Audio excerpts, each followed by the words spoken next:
My good friend, the President of Israel, Shimon Peres, gave me a simple instruction. Well, a suggestion. He said, speak about how you see Israel's future.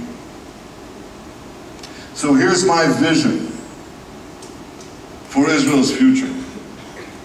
I see Israel as a regional economic power, as a world technological power, living at peace with its neighbors. Now I want to speak about each one of these elements. First, the economy. We have a very good economic day today. We've just had the unemployment numbers. They're 5.8%. It's the lowest it's been in 15 years. Our growth rate is about 5%. We've been growing since 2004 at 5% a year, with one exception, the year of 2008. And we've narrowed the gap between Israel and the leading European countries. Well, our goal is not to be there. Our goal is to go beyond that. And we believe we can achieve that.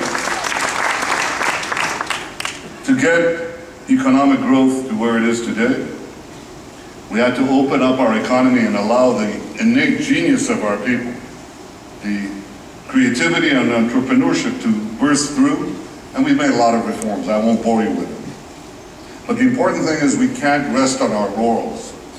We have to continue opening up the Israeli economy, breaking up cartels, allowing for more competition, allowing for this genius, for this creativity to constantly do better things for our people, allowing for this kind of ingenuity to create new companies, new firms, new businesses.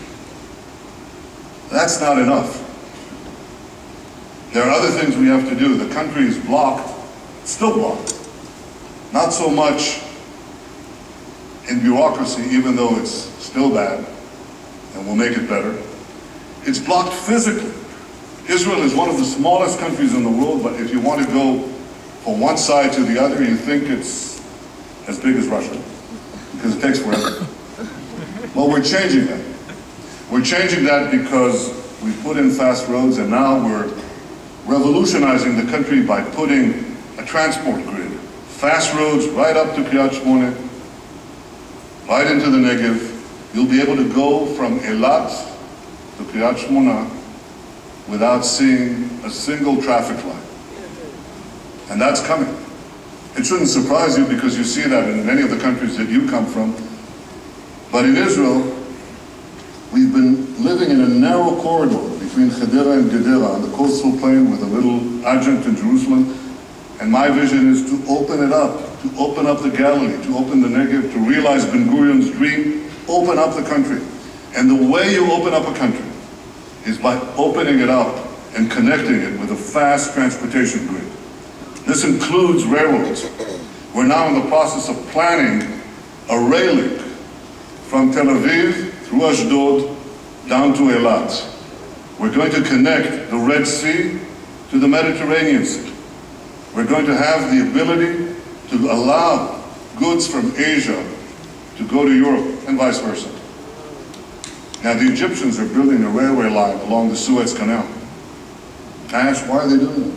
And they said, because of overflow in the Suez Canal. Well, if they have overflow, we can deal with the overflow. It's not a big competition to the Suez Canal. I call it an insurance policy. Insurance policy for Asia and for Europe. And it's always good to have an alternative. It's always good to have some competition. So we're building this railway. I spoke about it yesterday to the minister of the Chinese government. I know there are Chinese companies that are interested. There are 74 companies worldwide that have requested information for this project. This will revolutionize Israel. It's time we open up the Negev. It's time we open up the roads. It's time we open up the railroads. It's time we open up our economy even further. That's the first thing that we should see.